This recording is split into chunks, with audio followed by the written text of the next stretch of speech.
Welcome to the Alpha Koncepts Podcast, where we're going to be talking with two new gun owners today. We're going to be talking about some of the hurdles they had to jump through, and we're going to be talking about some of the misconceptions that they may have had before purchasing their first firearm. I have with me right now Jerisha, and she is from Illinois. And how are you, Jerisha? I'm good. How are you? Did I say your name right? Yes, said it perfectly. Thank you. Okay, so first things first, welcome to the gun culture. And what brings you to us? I've always wanted to own a firearm to protect myself before I had kids.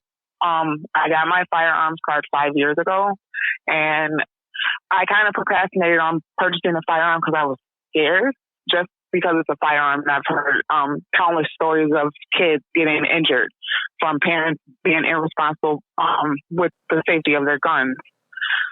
So I bought a rifle, and I haven't gone to the range yet, but I am going this week, and I'm so excited. The reason why I purchased the gun was due to the riots. I stay in Joliet, which is a little bit outside of Chicago. Sure.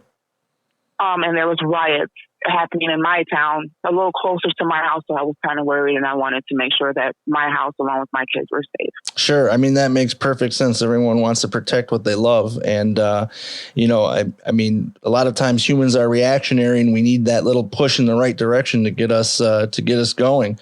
So you purchased a rifle. Is that what you said? Yes. So what made you decide on a rifle over maybe something else like a shotgun or a handgun? Just curious. I did a couple of researches with the best type of firearms to start off with for training, and I chose the AR-22, the Hammerly. Okay. Because they said it's a good training firearm. So just so I can get the hang of firing the gun. I didn't want to get anything too big where I couldn't handle the kickback. I want to get accustomed to just using any type of firearm. Sure. Yeah. 22 is a good starter, beginner caliber for any, platform, be it a rifle or a pistol. So that's not a bad choice for a first starting firearm. I would assume that once you get kind of comfortable with the idea of having a firearm around you and how to properly and safely operate it, that you would be going up in caliber a little bit. Would you agree with that? Oh, yes. Okay. Definitely.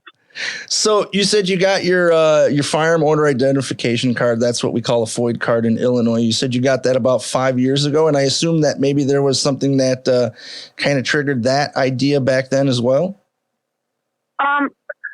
No, just me wanting to own a firearm, and I didn't. There's people out in my town who would rather do it the illegal way, but I wanted to do it the right way, so I can always own a firearm where I'm not restricted. Yeah, and go ahead. I'm sorry.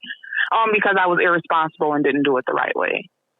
Right. It's a sad reality of all the hurdles and hoops that we have to jump through to exercise our rights. And, when it comes to firearms, it seems to be that only criminals have rights because of everything that we have to do.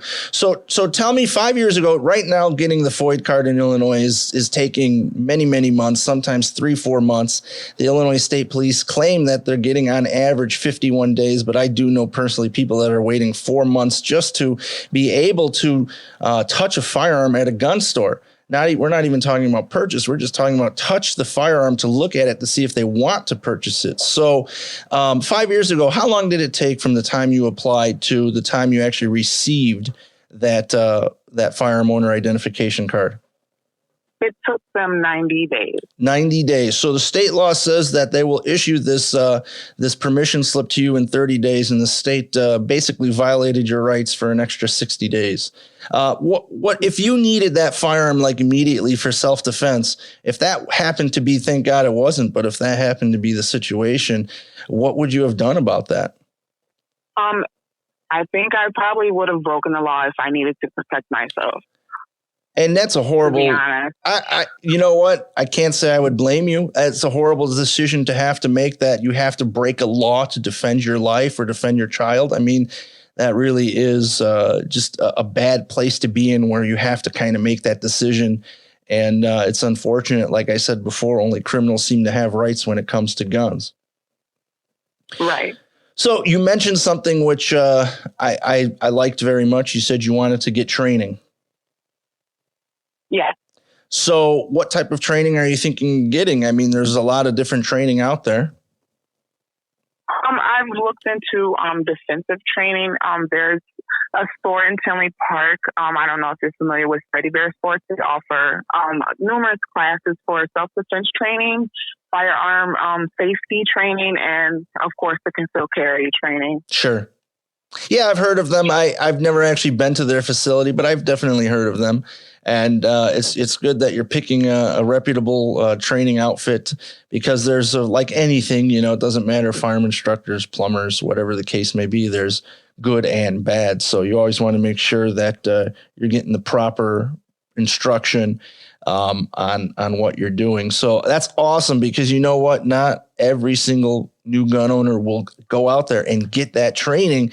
And, that's how accidents happen, is when people think they know, or they just don't care. And then they do something negligent and they hurt themselves or someone else. Like you said, maybe leaving a firearm in access where their kids can get it. And next thing you know, there's a horrible news story. So I am so happy to hear that you're going out and getting training. Thank you. Well, now, so you purchased your first firearm. It was a rifle, and were you able to go to the gun store and get that rifle and bring it home with you? Yes, but it took about a week. I went in. I purchased a gun online, and then I had to go into the store to fill out the background form. Mm-hmm. And that took, I believe, 6 days to come back. I don't know what the issue was. I'm assuming there's just a lot of background checks coming in to the system. But it was a smooth transaction after that. After I got approved, it was no hassle. So I was just able to come in and pick it up. Yeah. So basically, in Illinois, there's a 3-day waiting period to purchase a firearm. They call it a cool down period.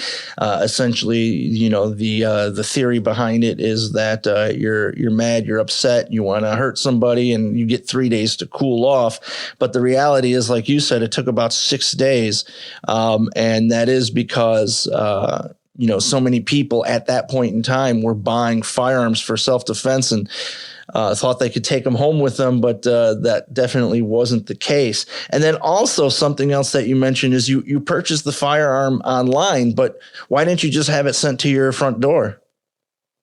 Because you have to, it has to get sent to a firearms dealer, I believe it's called. They have to go to someone that's licensed to sell firearms. So I wouldn't be able to, because I don't have a license to do transfers. Right.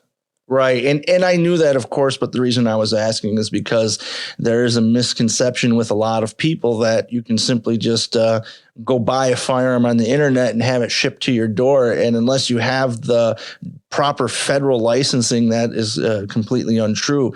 It has to be sent to a dealer in your home state, which you did.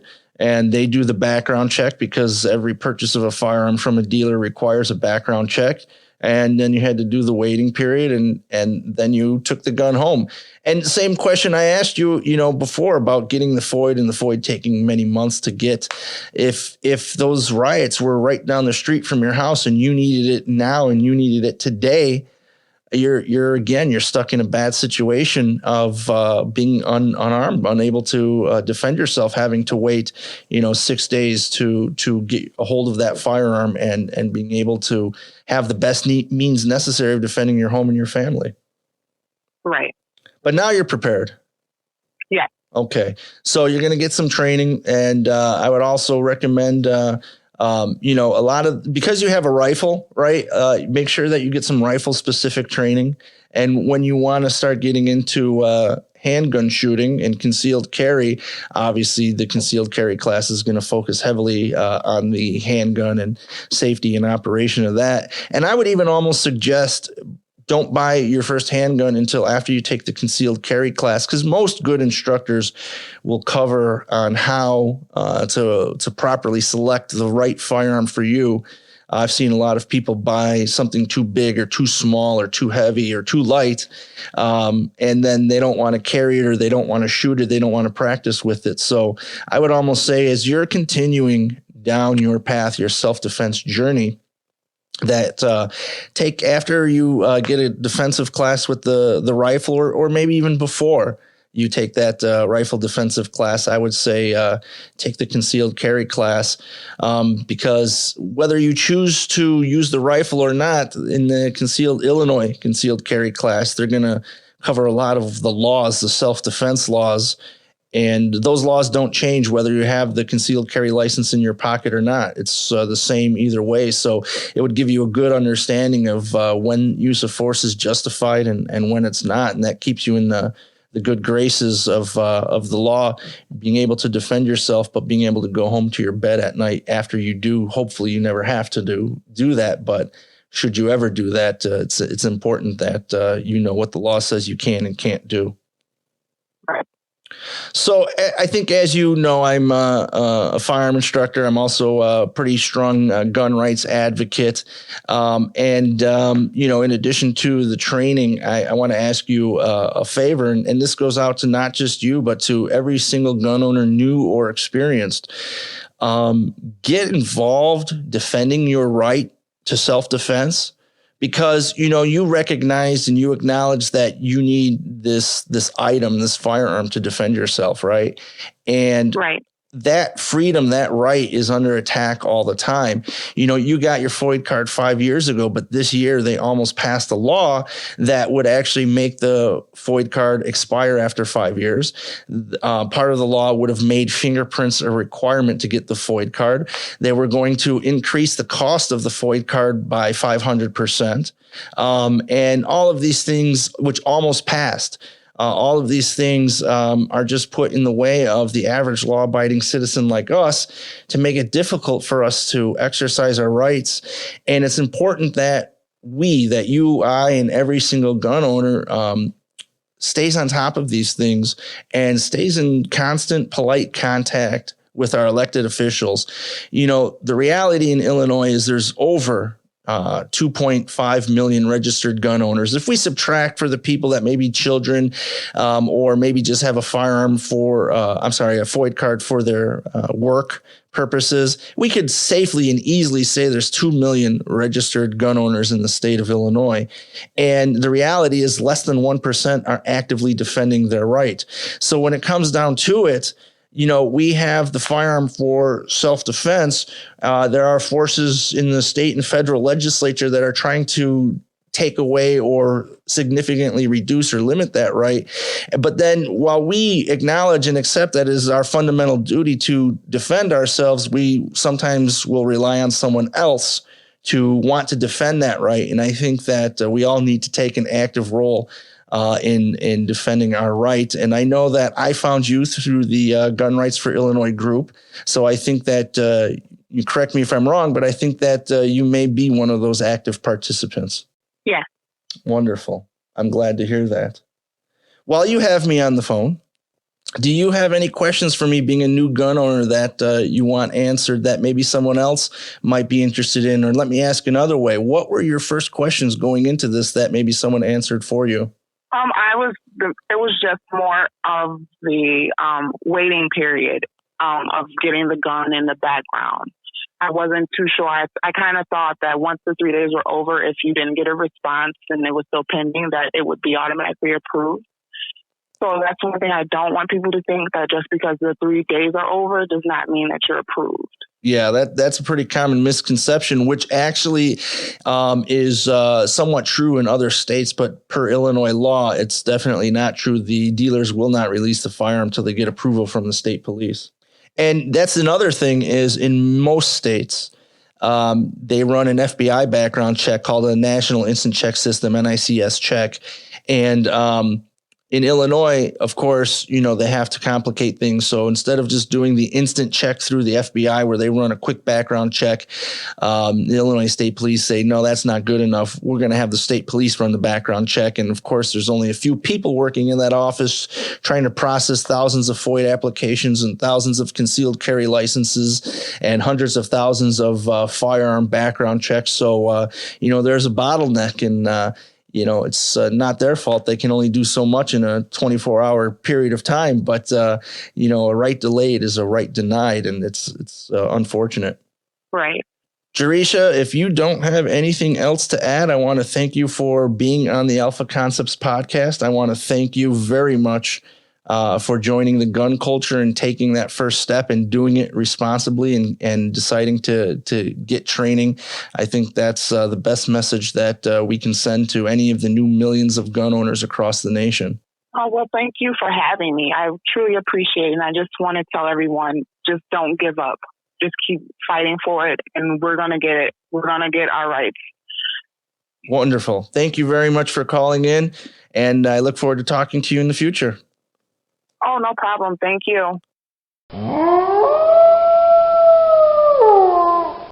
Welcome back to the Alpha Concepts podcast, where we're joined with Dennis from New Jersey, and Dennis is also a brand new gun owner. And welcome to the gun culture, Dennis. Thanks for having me on, guys. And thanks for being on the Alpha Concepts podcast. So, brand new gun owner. Have you purchased your first gun yet? Or are you still kind of going through some dance? Still going through the song and dance here in New Jersey. Well, tell me about that. Well, I mean, originally going through it, the mentality here in New Jersey is, pretty much that we're all idiots and nobody should own a gun. So my conception of going into this whole thing was that it's going to be a huge process, having to give this test, take that, do this. And to be honest with you, I think during this whole, COVID thing that's going on right now, they've kind of streamlined. So it's everything is online. Basically, you go on to the New Jersey website, put in your information. They ask you the basic questions. Have you had any felonies? Do you have any domestic violence cases? Anything like that? Fill that all out. Contact your local municipal police to talk to them about the process. So at this point, I've talked to the police, local police. I went on the website, scheduled my fingerprints here in New Jersey. You have to go get them digitally done. Did that actually yesterday. So Okay. Now the process is just waiting for them to go through with the background check, which, with, again, COVID stuff going on, it's going to be a little bit longer than normal. And in talking to my local police department, they are actually a little backlogged right now with a lot of people applying for new, ID cards for it. So they said it could take a little bit longer. They anticipate normally a month without anything going on. So I'm assuming it's probably going to be 2 to 3 months before I am cleared to do anything. So, few questions. What motivated you to want to now get your first firearm? I've actually thought about it for a very long time. And in talking to my wife and family, she was, I guess, afraid would be probably the best term.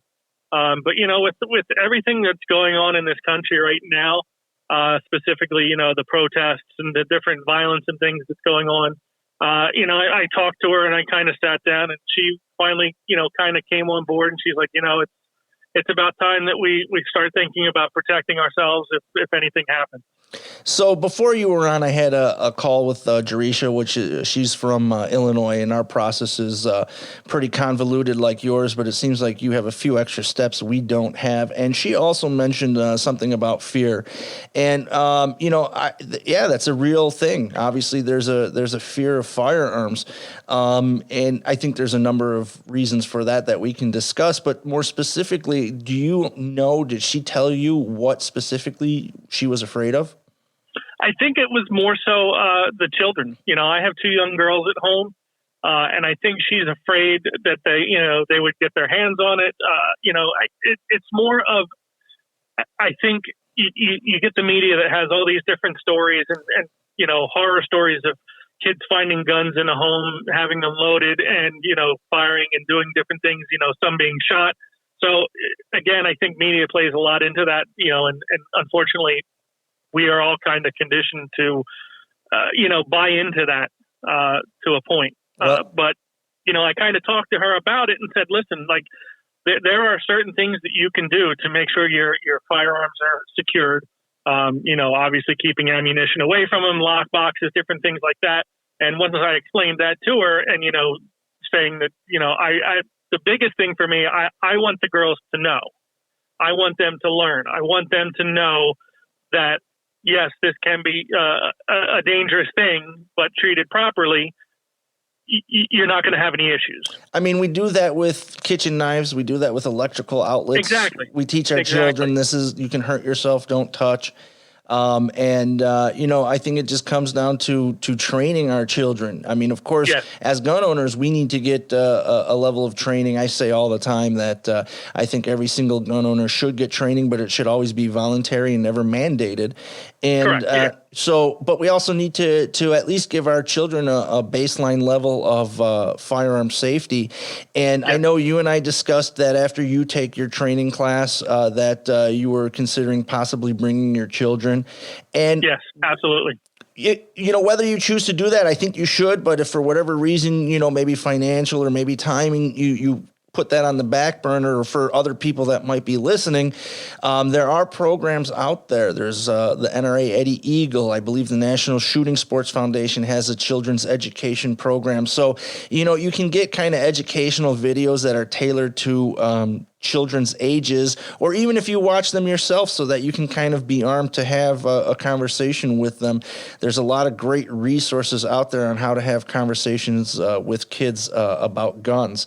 And I think that, with myself being a gun owner and having kids that, I owned guns before I had kids. And so, the guns were here before the children were. I was building their awareness. They've known about guns as long as they've known about kitchen knives.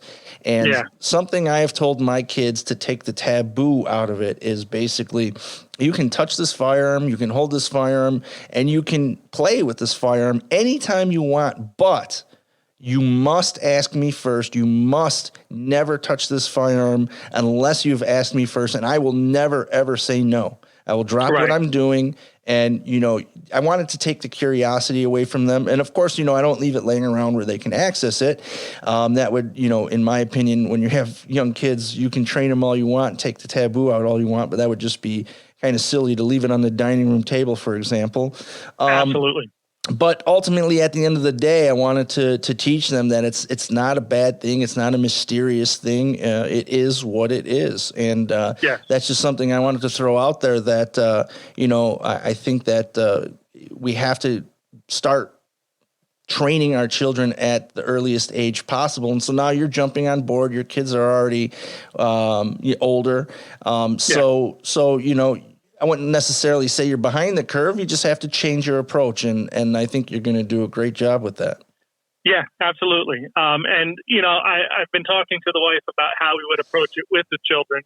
I haven't even brought the subject up to them yet, that I'm going through the process. They know I went for fingerprints yesterday, but other than that, they don't know any more about it. I kind of want to research a little more about how I can bring it up to my children. And to be honest with you, when I bring the gun home, that's kind of when I want to sit down and talk to them. I want to give them a little bit of forewarning, but when the firearm actually comes home, I want to sit down and show them exactly what it is.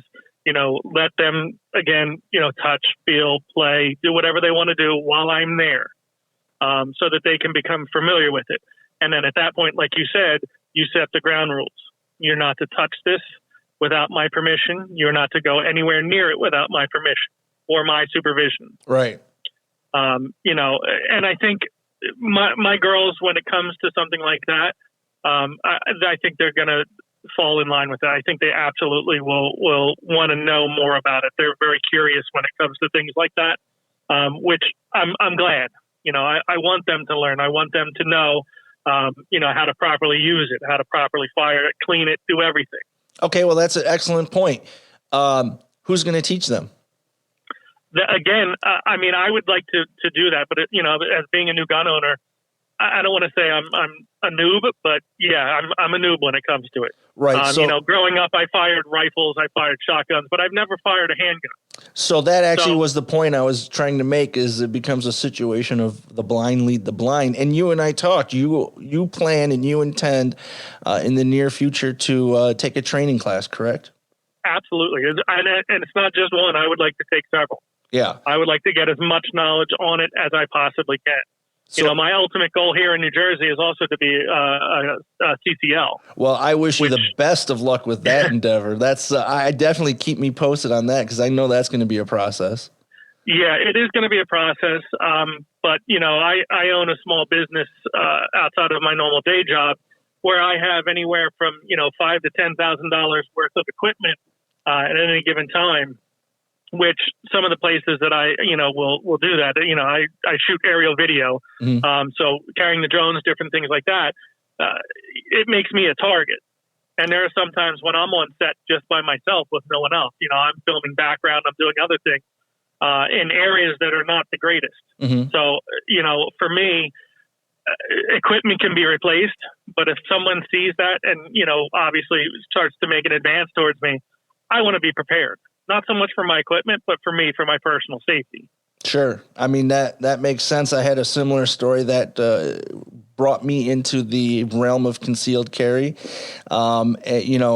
At that point in time, I was working in the construction industry, and the day of 9/11, I'll never forget, because, went into a customer's house, and people obviously grieve differently, and she was coming on to me. And I realized at that point in time, that day, it was that event, not so much the events of, the airplanes, but it was the event of this woman doing something that I thought, honestly, to be somewhat outrageous, slightly crazy. Mm-hmm. That could have just as easily been, instead of a sexual advance, she could have flipped out and tried to hurt me. And it was that day where I said, I'm going into all these strange people's houses on a daily basis, 2, sometimes 3 in a week. I'm going into 10, 15 people's houses who I have no idea who these people are. I really don't. And anything could happen to me. And at the point in time, concealed carry wasn't allowed in Illinois. It was, probably, 2 years before the concealed carry law passed. But that's when I first started looking into it, because, anything can happen to anyone at any time for any reason or no reason. So we always have to be prepared. Absolutely. Hey, shout out your drone company. Why not? Yeah, DG Drone Media, located in New Jersey. DG. Very good. So, if anybody's looking for aerial shots, video production, anything like that, you can check the website, www.dgdronemedia.com. So you have to get fingerprints just to what? What's the process? What do you achieve by getting fingerprints? The fingerprints goes for your background check, and that's basically for your state firearm ID. Okay. And I believe it's for your permit for your handgun. So the state issues you a permission slip.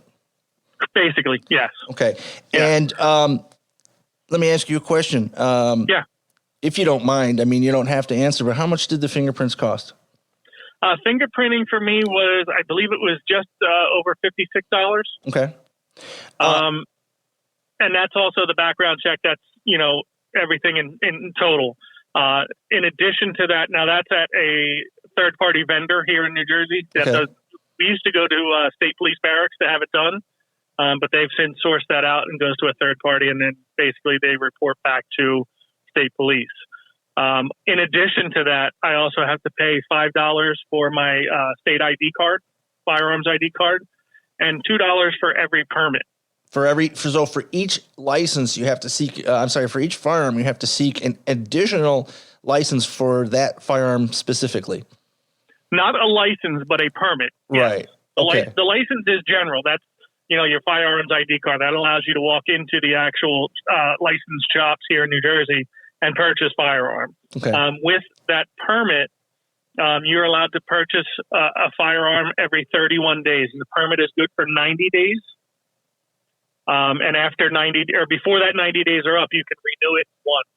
So after that, you have to go back through the process of applying for a new permit and paying again. So you have a firearm owner card that allows you, as you said, to generally purchase a firearm, but then you need to get a unique permit for a handgun. For a handgun. Okay, but a rifle, Correct. You would not need a unique permit for the rifle. Correct. Okay. Long rifle and shotgun is covered underneath of that ID card. The only thing here in New Jersey that we have to do extra is the actual permit for handgun. So, and go ahead. I'm sorry. So you're correct my math if I'm wrong. If you're going to purchase your first firearm is going to be a handgun, if that's the case, you're what, $60 in before you can even purchase that handgun? Is that about right?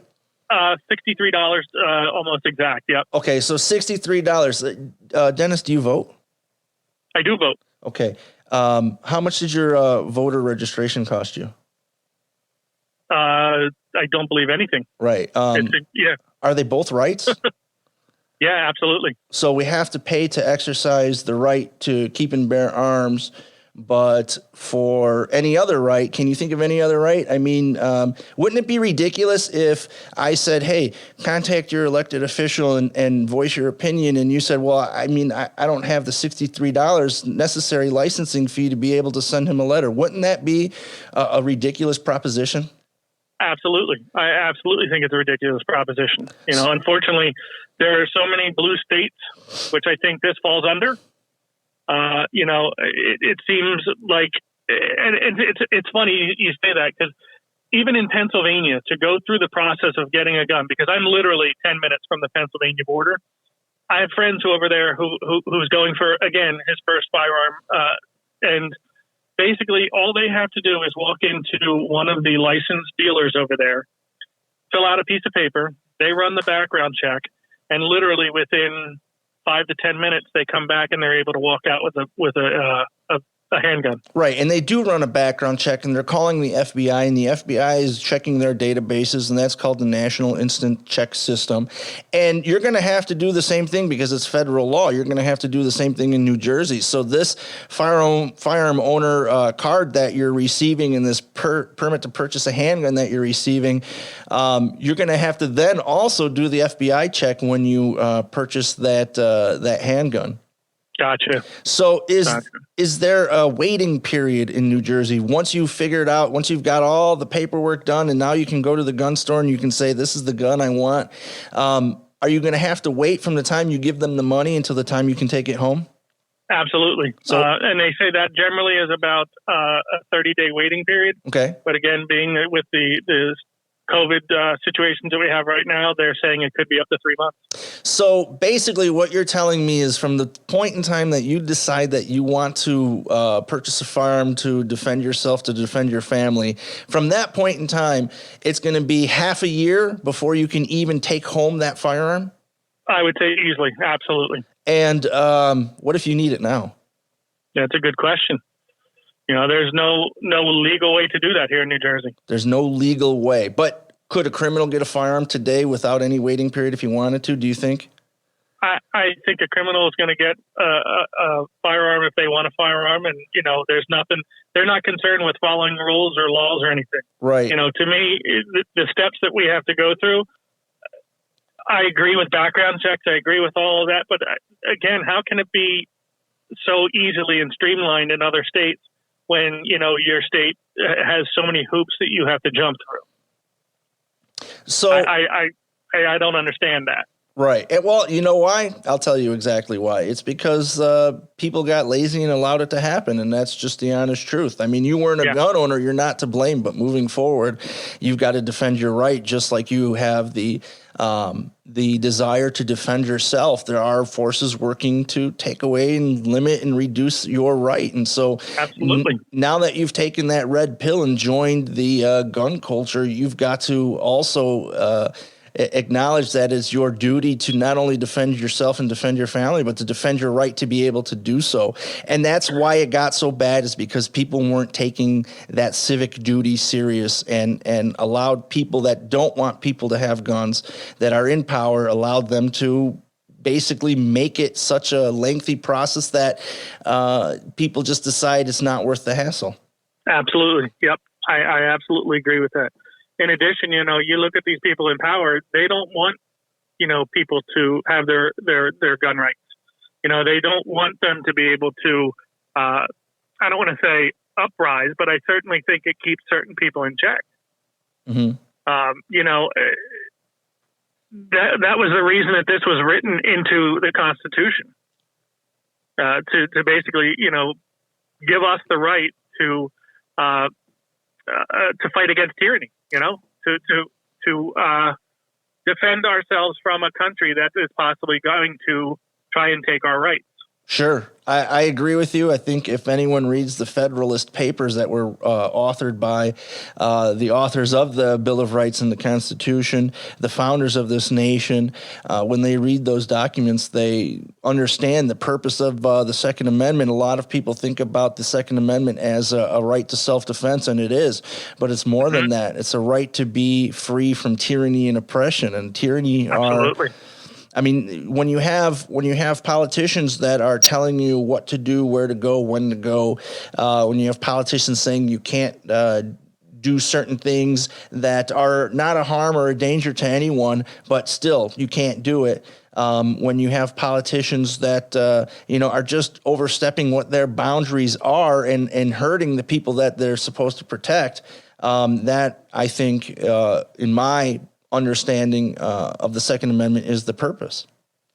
I wonder how many of these politicians are actually gun owners, who know their rights for gun ownership and protection from tyranny under the Constitution. I think that if you were a government official, you should have to have some type of training or knowledge of that. And I think, it's politics now is more of a popularity contest.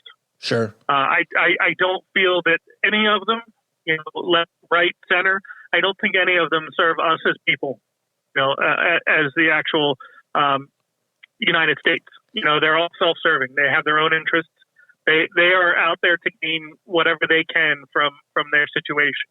I think I would agree with you on 99% of those in office right now. I think you're absolutely right about the huge, vast majority. Yes. So again, yes, some of them may have, political science degrees, whatever, but that's great. You can study a book. But I don't think that real world, situation, it sits well with them. I think the ignorance, and once they get something in their mind, they basically just run, guns. Sure. Here in New Jersey, limited to 10 round magazines. And correct me if I'm wrong, but hollow point rounds, hollow point bullets would be illegal outside of the home. Is that correct? I believe you're correct there, yes. I mean, to anyone that's not familiar with what a hollow point bullet is, a jacketed hollow point bullet is a self-defense bullet. It's designed to expand on impact. There's two great benefits about that. Full metal jacket bullets, which are designed, basically they're mostly used for the range because they're very cost effective for training purposes. The problem with the full metal jacket bullet is it is going to go in and out of your target. And essentially speaking, you may be justified in shooting, the aggressor, the person that's attacking you. But if that bullet continues, you're not justified in the property damage or the personal damage that you cause to someone else as that bullet exits the body. Also, the jacketed hollow point, as I said, it expands, and so it's going to dump more energy into an aggressor, which will end the threat quicker, which means you don't need to fire as many rounds. So there's so many benefits to a jacketed hollow point. That's what the police carry. But for them to say that you can't carry this bullet that's going to reduce damage to innocent bystanders and reduce damage to personal property that's not involved in the conflict, to say that you can't carry these rounds it's insanity to me to even think about that. It's lack of knowledge. Absolutely. And again, I come back to it. Ignorance is bliss for them. They don't, most of them will never experience it. So to them, they shut it down and say, no, that's bad.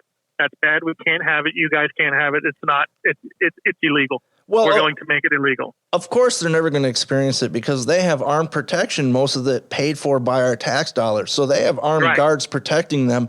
But then they want to, and by the way, the armed guards are generally police, sheriffs, et cetera, depending on what level of government they're in, who are carrying jacketed hollow point bullets. And then they're going to come back at you and I, honest civilians, and say, no, we are special and we should be protected, but you do not have a right to defend yourself. And for those few people that in New Jersey will actually receive a concealed carry license, we don't even want you. Yes, we'll let you carry a gun, but 10 rounds, okay, you're going to get 10 rounds because, oh yeah, there can never be more than one attacker, right? I mean, it's just silly.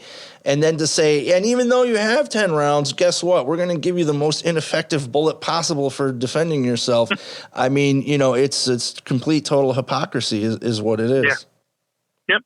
So let's flip the script just a little bit. Have you decided what type of firearm you're going to purchase? I'm looking seriously at the Tower P320 full. So the full-size P320 is what you're thinking of getting? Yeah. And what brought you to that conclusion? Why that specific model? A lot of reviews. I've been doing a lot of research online. Obviously you got to take some good with some bad online. But I have some friends who are in law enforcement here, and that's now their standard issue. Yeah. Okay, Dennis, thank you for being on the Alpha Koncepts podcast. Is there anything else you want to add about your experience as a first-time gun buyer? No, not at this point. Like I said, everything has kind of been streamlined with the COVID. Everything is online. The fingerprinting was easy to schedule. The only questions I have would be, where to go. But again, I have so many friends and so many different gun owners in New Jersey that are willing to kind of walk me along, the whole process of purchasing that gun. So I'm thankful for, because as a first-time gun buyer, it's overwhelming a little bit with options out there. So I'm glad that I have some friends,